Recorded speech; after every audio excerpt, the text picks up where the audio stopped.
अगदी आपण सगळ्यांनी संजय राऊतांची ही पत्रकार परिषद ऐकलेली आहे। खरं म्हणजे महाराष्ट्राला उत्सुकता होतीच की संजय राऊत कधी पत्रकार परिषद घेतात आणि त्यांची प्रतिक्रिया कधी येते आहे पुढे। आणि त्यात त्यांनी जी प्रतिक्रिया दिली, जे मी एकनाथ खडसेजींना सुद्धा विचारलं की भाजपचा पराभव नरेंद्र मोदींमुळे झाला असं त्यांचं एक मत आहे। त्याबद्दल आपण काय म्हणाल केशव उपाध्ये? आपण काही संजय राऊतांबद्दल? खरं म्हणजे आज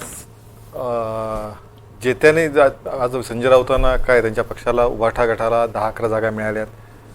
खरं तर तेच गणित लावायचं, त्यांचं जे म्हणणे 300 वरनं काय 240 जागा आल्या म्हणजे पराभव आहे। मग उद्धव ठाकरेंचे 18 खासदार होते, तिथून ते आले 10-11 वरती, मग ते गणित संजय राऊतांना लागू होतं। हा संजय राऊतांचा उद्धव ठाकरेंचा एक पराभव आहे असं म्हटलं पाहिजे। जर ते लॉजिक, आता राऊतांचं लॉजिक लावतोय मी, माझं लॉजिक लावत नाही याच्यामध्ये।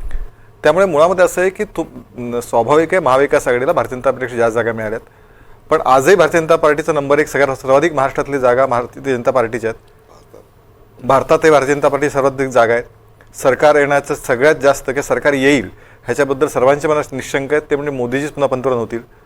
आणि तरीही अशा पद्धतीने तावातावानी बोलणं मला वाटतं किती गंभीर्याने घ्यायचं संजय राऊतांना ह्याचा विचार महाराष्ट्र जनतेने ऑलरेडी केला आहे।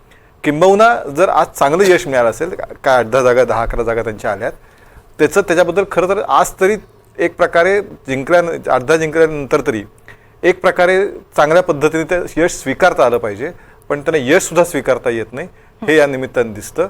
आणि त्यामुळे त्यावरती अधिक काही भाष्य करायची गरज वाटत नाही। उदय सर, संजय राऊत बोलतात